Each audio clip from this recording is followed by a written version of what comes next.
We're gonna talk about earthquakes? No, yeah, I thought you want to talk about baseball. Where are you on the Astros sign stealing scandal and the resulting punishment?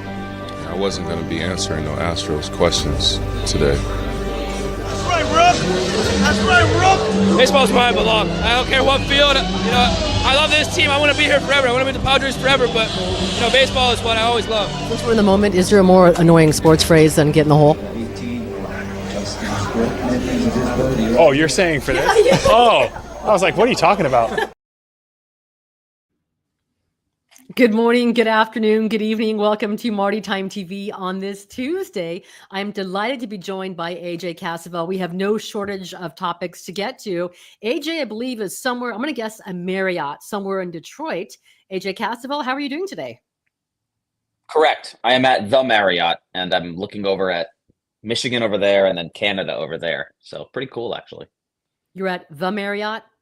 That's what it's called? The Marriott? Well, it's the Marriott at something or other by the river here. But yeah, it's decent. It's decent. I think I found out I was going to be at the, I had a couple hotels booked and then one of them ended up being like the team hotel. And I was just like, I need to not be at the team hotel. So I went to this one and this one's pretty good. Mm-hmm. Okay, good deal. Good deal. Well, there's a lot to get to. I do want to make sure I leave enough time in today's show to address the two important things that I care and I think you care deeply about, and that would be the coffee and the local beer in Detroit. So we will get there. But man, today I think we have to start with injuries. I feel like we've started with injuries now 2 weeks in a row. Maybe it's been 3 weeks because it's been like nonstop for these Padres. Where do you want to start with the injuries? I think since we last talked, Jason Hayward, right? He was placed on the IL with the I can't even keep track right now with hamstring knee inflammation. The knee inflammation, that's right. Knee inflammation. Then of course Luis Arias with a scary collision on Sunday in Houston. Yeah. But I think we'll start there with Luis. What sort of update we have from Mike Shildt, what we know. I know Shildt used the term out of caution rather than necessity, but he's often optimistic about everything, including injuries. So I don't want to downplay how scary that collision was and where Luis Arias might be. What do we know about him and when he could return?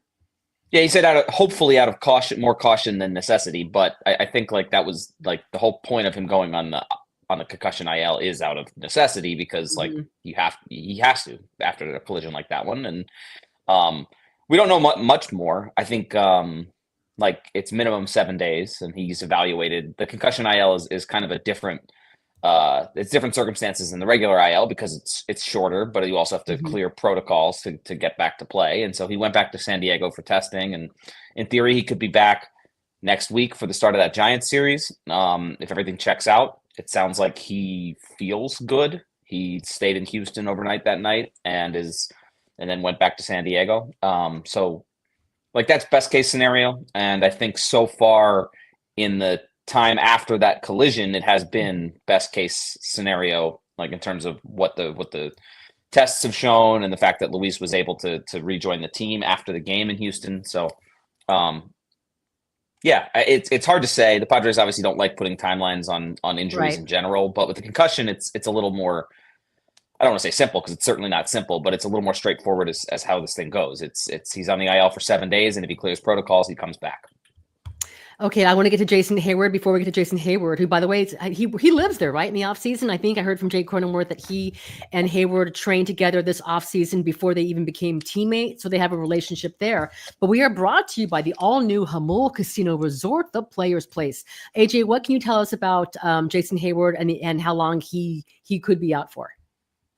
Probably longer than I think the minimum stint. All Mike Shildt had to say was that they didn't think it was longer term. Like I'm not exactly sure how to parse those words, but they had imaging done and didn't reveal the results of what that imaging showed. But I don't know. It's similar to like with you, Darvish, like an older guy who's dealing with some measure of inflammation. Like you want to make sure that it's cleared up so that when they come back, it's not a thing that recurs. And like if we're being real, like the drop off from Jason Hayward to Tirso Ornelas, I don't think there's much. And so like the Padres can play Tirso and give him his chance to prove himself, and then when Jason Hayward is healthy, bring him back. So I think that's the update there. more than anything else, it's just the accrual of all these injuries and the fact that they've piled up all at the same time. I don't think there's many that are like, we obviously know Joe Musgrove's out for the season, but beyond that, there's none that are like, this is really going to affect what the Padres are trying to do in August, September, October. But the fact that so many have happened at once, it could affect their total in the win column right now. I don't know that on April 22nd, I was envisioning talking to you about Mason McCoy's role with this team. I mean, I know Mike Schilt loves to say that winners find solutions, but their solutions need solutions. I mean, they're really testing that depth. I know Padres fans, they wanted to see Oscar Gonzalez coming out of spring training, right? And so far, he's really, really made the most. And later on today's show, I'm going to go ahead and play a clip for our audience of what Oscar Gonzalez had to say about his opportunity. They wanted to see Ornelas, but man, I don't know that you wanted that. If you're the Padres, you're expecting to see all these guys. I know Mike Schilt loves to say that at some point we're going to need these players, right? Which is what he said when he brought up Tyler Wade. But man, they have to be even surprised by the number of injuries they've had at this point. Yeah, and they'll continue to say that they expect to win. And I think when you have Manny Machado, Fernando Tatis Jr. at the top of your lineup, like you can still feel, and the pitching staff doing what it's done, you can still feel relatively comfortable in that. But the reality is it's 4/9 of their starting lineup. Like they have 5 of their offensive guys hurt, including Hayward and Lockidge, who I think form that left field platoon. So that's one spot. And then 3 other key guys who are right in the heart of your lineup. That's 4/9 of your starting lineup. I think if you're looking at what the best version of the Padres 26-man roster is, it's like 8 or 9 of those guys. So it's a third of your roster. So finding ways to win with this team, like the Padres can say all they want about how they have to find solutions, and that is their job. But if we want to look at it objectively, like it's going to be harder to find those solutions right now. They do, like Mason McCoy, I think, was called up because it's another injury to a guy who can play the infield. And at this point, they're just getting really thin in the infield. Yes. Like Luis Ariz, like with Luis Ariz out, I'm starting to think like, well, I know Tyler Wade can move from center field to the infield, but if the Padres deal with one, if they pinch hit for him and something happens to one of those guys, they're just kind of out of infielders. And so I don't think like Mason McCoy's not here to get a key at bat in the 9th inning of a tight game. He's here to just be that guy who can, because they were short on infielders after the Ariz injury and plus the Cronenworth injury. But beyond that, like other guys like Oscar Gonzalez, Tirso Ornelas, I think those guys are here to be those solutions, to be kind of the young guys who have gotten that chance now to break through. And we haven't seen much of Ornelas yet, but I think from mostly what we've seen from Gonzalez, it's been pretty impressive. What do the Padres like most about Gonzalez? And you're absolutely right. He's really made the most of the opportunity. And whenever Jason Hayward does come back, and you mentioned that could be a bit of a lengthy IL stint, given inflammation, given his age, and given what Oscar Gonzalez is doing. But do you think we're at a point that this could be a really good chance for him to, I wouldn't say seize that job, but take a much bigger role with the Padres out in left field? Absolutely. And I think he has probably already, based on what he's done, moved above Yuli Gurriel in that pecking order. We've already seen it with some of the starting lineups they've put out there. He's like he can play left field. I don't know if like he's the greatest defender in left field. But like what the Padres like the most from him is just the quality of his at bats and the fact that like he can do some damage. He can hit the ball hard. He also like will work counts and I just think he's the type of hitter.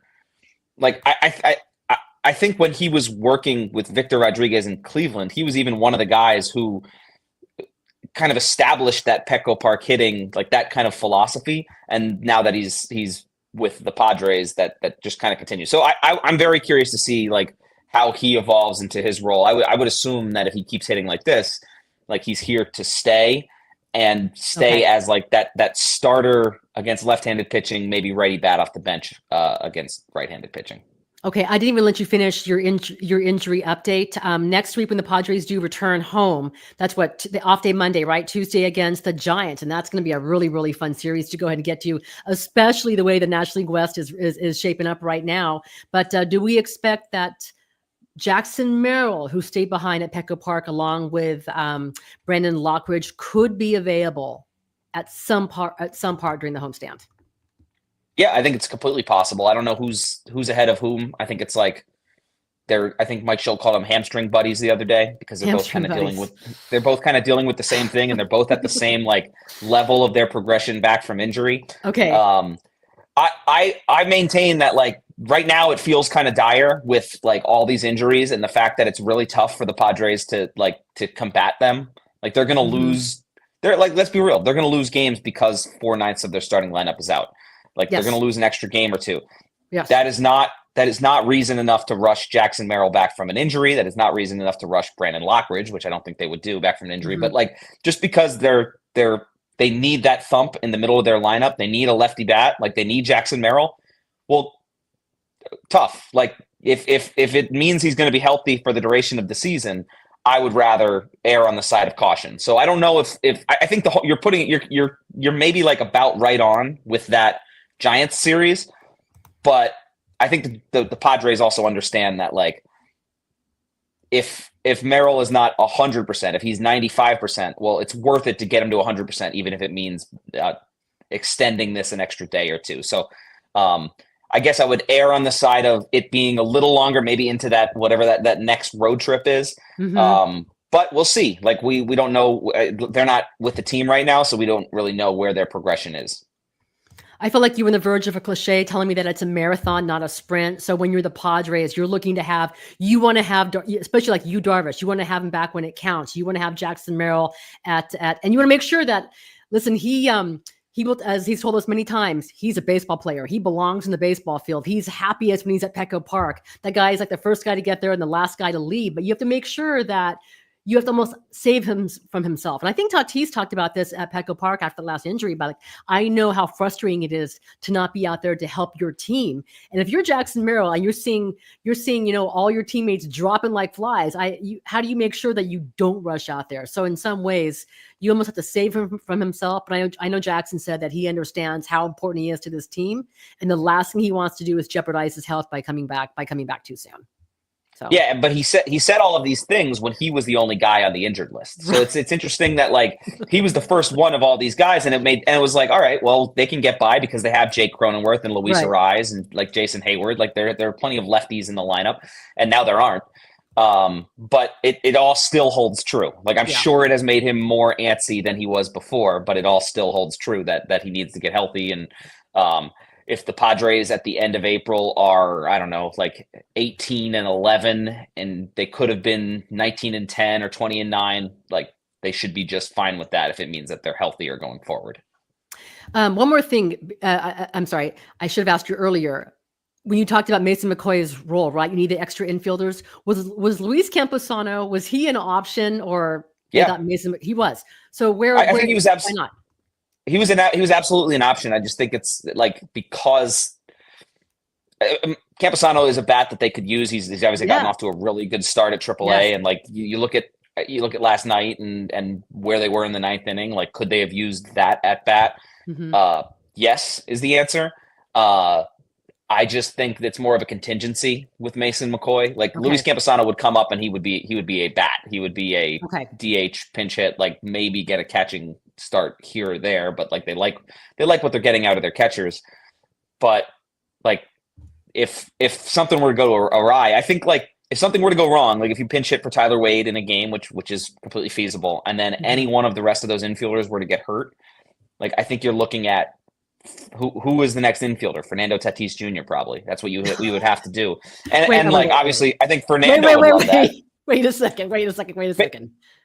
Based on what the roster is, he would have to be the next guy if you're not bringing up Mason McCoy. And so that's like kind of the state of like where the roster is with the injuries they have. Like I think you would clearly rather have Luis Camposano off your bench to hit, but you don't want to be just completely shuffling everything up to like when you don't need to. So that's I think why it was Mason McCoy over Camposano, because those were the guys. Those were the options on the 40-man roster to call up.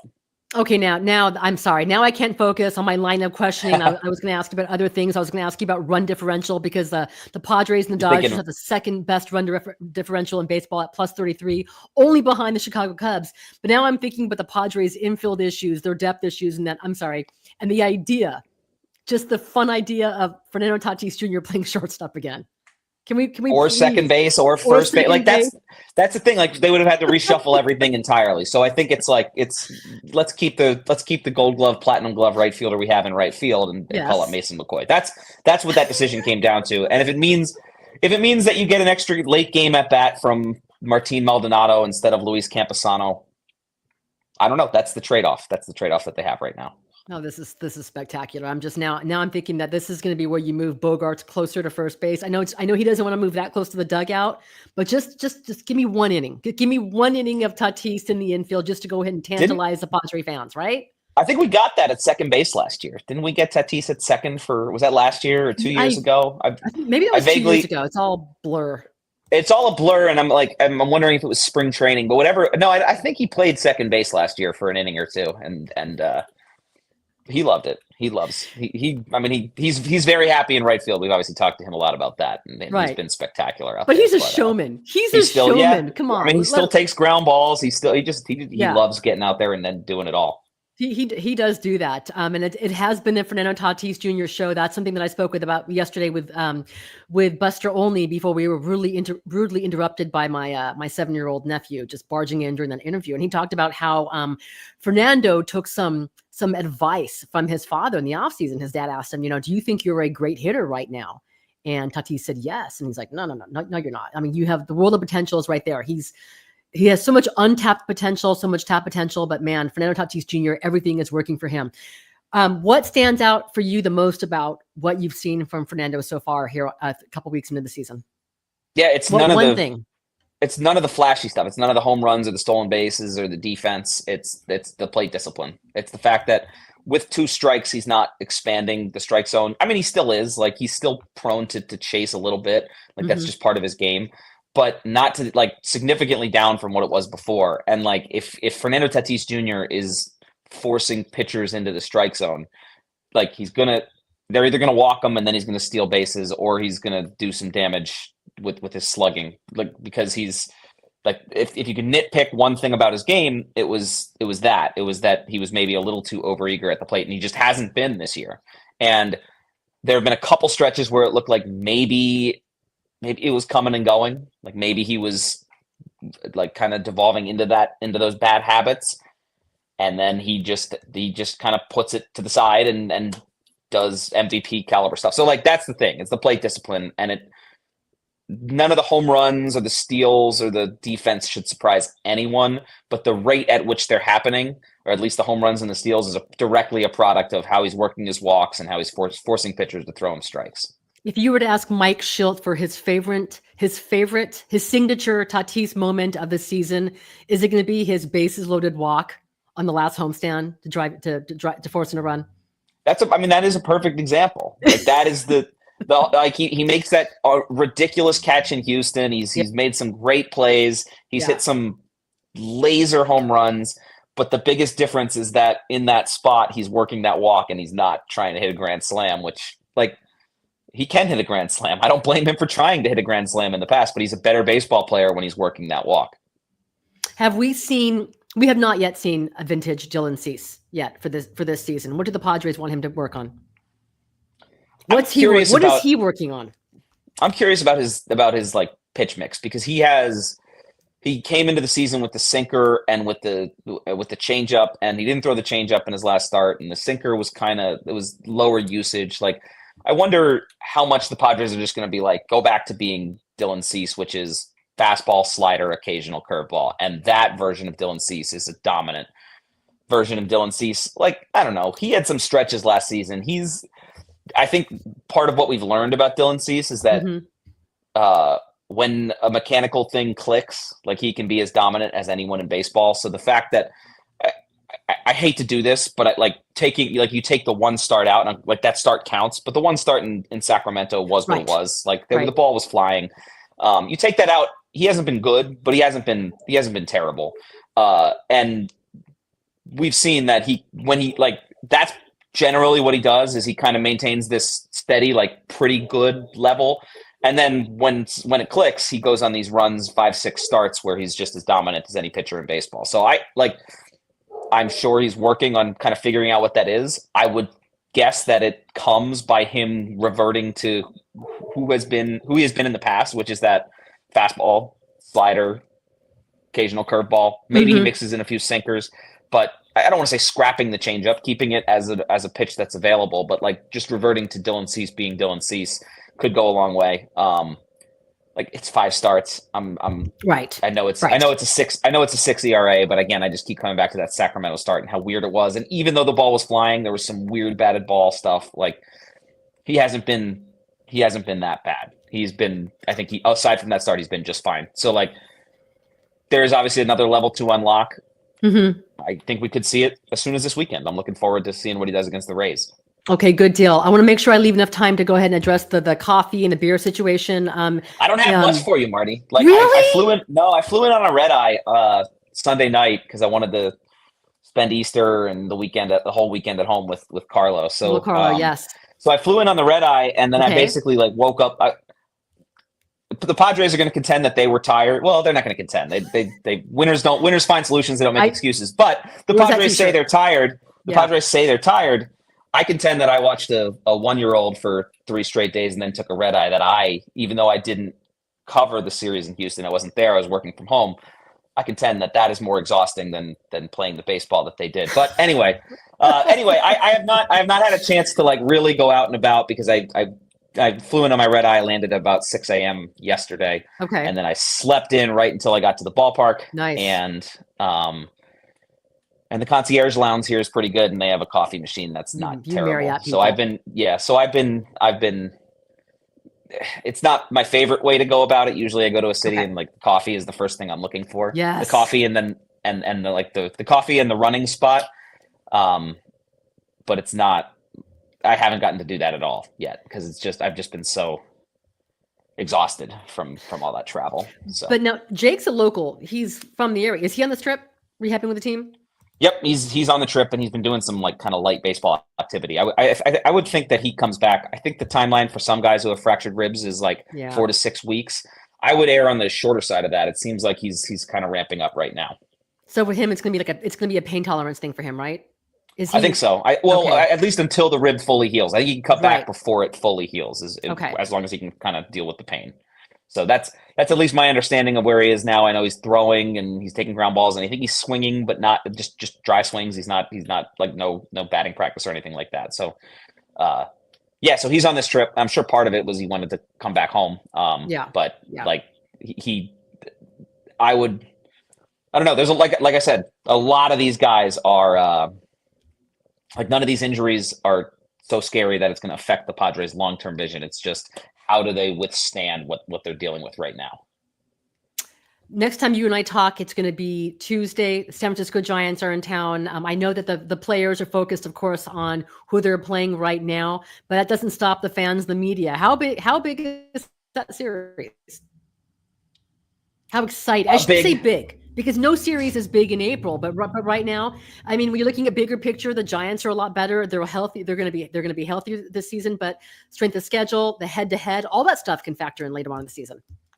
Here's one I got for you. We'll know how big the Padres think it is based on who starts the second game of that series, because they could, in theory, like if they want to withstand all these injuries and they want to like just keep themselves kind of steady and afloat, they could bump Michael King up a day because of the off days they have. And it would, and like, I don't know. I haven't talked to anyone that has said this is what they're going to do, but if you just look at the rotation and the way it goes and the way it maps out, they have so many off days coming up that they could do that and it wouldn't hurt them. So if the Padres think it's a big deal, maybe they bump Michael King up so it's Pavetta King instead of Pavetta Hart. But I just think it's like it is still 2 games in April, and the Padres are also pretty confident in what they can do. In like what they can do with whoever's on the mound, just because like they pitch well at Petco Park, generally speaking. Okay, good deal. AJ Cassavell, I know you have to go, but when you see Michael King later on today, ask him that idea, and please mention 2 things. Ask him if he wants fans at Petco Park to start yelling, "Throw him a chair" when he's pitching, and then ask him why he hates Canadians. He'll understand what I'm talking about. We had a fun conversation talking about Canada's Nick right over there. I know it's right over. So make sure say, listen, I watched Marty Time TV. I watched your interview, and I heard you don't like Canadians. Just see what he says. All right, we'll do. AJ, you're the man. Have a great time. Hopefully you can enjoy some beer and coffee. If you find a good can of beer, don't forget to pack it into your suitcase and bring it home to your favorite person in the press box. Marty, it's carry on. You can't take beer in carry ons. The first time I check a bag, you'll get beer when I bring it back. All right. I'm looking forward to it. You're the man. Thanks so much, AJ. Appreciate you. See you, Marty. Thank you. All right, that was MLB.com's AJ Cassavell talking about the Padres and the latest on their injury updates. Man, there's a lot there, but I will tell you the thing that I cannot stop thinking about, and hopefully I'll ask Mike Schildt when the Padres return home this Friday against Tampa, is the idea of Fernando Tatis Jr. in the infield. Should they need an extra infielder? Now, AJ also spoke about the opportunity that Oscar Gonzalez is getting out there in left field and how he could seize that job, especially with Jason Hayward on the IL for the foreseeable future with the inflammation. Here is a conversation from last week with Padres outfielder Oscar Gonzalez on making the most of his opportunity. It's baseball. We had to do what I had to do, and I think the more important thing is like be ready for everything, for the opportunity. And those years passed already. I had to focus on this year and whatever God gave to me. How do you not try too hard when you get into the lineup? Try not to make a good impression and just play. How do you try not to over try? Just go there and have fun. You have to be fun over there, and I think the big part is like enjoy. Baseball is hard, and if they bring me here, it's for help in some points, and I think have fun over there and enjoy the game. That's the best part over there. What do you think of? You've made an early impact with this Padres team already. What do you think of the opportunity that you have with this team right now? Just huge for me. I like the opportunity they give me, and I had to do my best. What was it like walking into the Padres clubhouse with your teammates for the first time when they did call you up? Just when I walk over here, it's like I see a lot of team over there. It's beautiful, and I think it's like excited for being here, and I don't know how to explain this. You have a lot of some pretty big names in this clubhouse. What's it like to be around them, and how did they make you feel welcome when you did join the team? Just there's a lot of stars here, and I try to learn every day about it, and try to play hard like they did, and I like to be around those guys. When you have a guy like Jason Hayward, who's been around for all these years, multi-Gold Glover, World Series champ, what's it like? What can you learn from a player like that?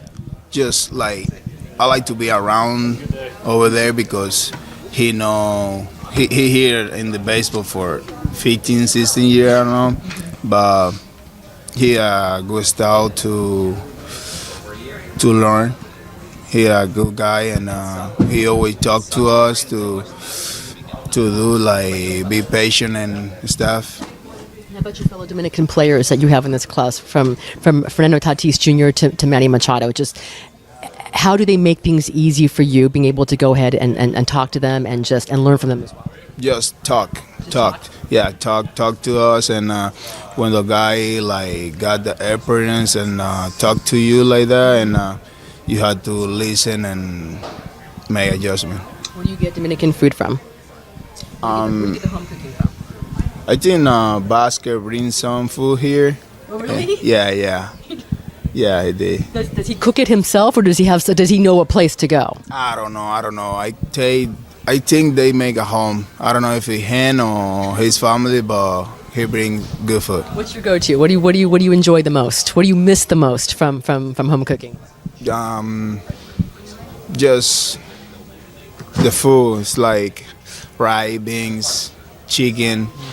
It's like when they make, my mom make or my wife make, it's pretty good. All right, so that was Padres outfielder Oscar Gonzalez just talking about being embraced by his Padres teammates, and that when he has Manny Machado and Fernando Tatis Jr., he just listens. And of course, he misses the food, the great Dominican food that Randy Vasquez has been bringing him at Petco Park. Maybe I've missed it. I don't usually have time to walk around Petco Park before or after games, but does anybody know, is there a great restaurant with Dominican food? Because with the players the Padres have, that would be a great idea, right? A Dominican food cart or a food truck or a restaurant. I think that would be awesome to have. So we'll see. We'll see what happens. All right, guys. Thank you for your time today. I want to thank AJ Cassavell joining us from Detroit. He is now getting a vacation from watching his 1-year-old son Carlo for 3 straight days. We have been brought to you by the all-new Hamul Casino Resort, the Players Place. The Padres play a day game tomorrow at 10 o'clock. We won't be on in this time, but we will have a conversation. I'll make sure I loop you guys in. I do want to cover some NFL draft. I'm excited to talk the NFL draft, which is 2 days from now. And if you're looking for the best coverage on the planet, our friend Daniel Jeremiah, NFL Network, noted Padres fan, he will be all over it for NFL Network. So I'll be watching that, looking for any subtle Padre references and shout outs. If you missed my conversation yesterday with ESPN's Buster Olney, he was fantastic. He told a great story because, of course, they don't just spend one day with a team when they have the Sunday night game. So he was in Houston a couple days. Him, Carl Ravitch, I think David Cohn. Oh gosh, there's one more person I'm forgetting. It'll hit me in a second. But they were talking about Fernando Tatis Jr. and just the depth of this Padres team, although they're getting tested right now. And Buster mentioned that at one point when they were talking about the Padres and breaking things down, Carl Ravitch goes, you know what? This team can beat the Dodgers. We'll see. For the first time in a long time, Padres and Dodgers are tied for the best record in baseball. And I know we're all scoreboard watching here on April 22nd. Why not? It's part of the fun of the game. But if you missed the conversation with Buster Olney talking about Tatis and the Padres and how this loaded National League, you can find it again on my channel on Marty Time TV, as well as a very fun interview with Michael King, talking about superstitions, telling a great story on how he looks for any way to psych himself up on game day, how he flips a switch. Michael King is the nicest guy you'll ever meet, but on game day, man, he's a big pain in the butt. And he talked about finding inspiration. He talked about Dylan Cease's look. And he talked about Nick Pivetta. So thanks again for watching. You're watching Marty Time TV. We're brought to you by the all-new Hamul Casino Resort, the Players Place. Thanks again for watching, and we'll talk to you tomorrow. Bye.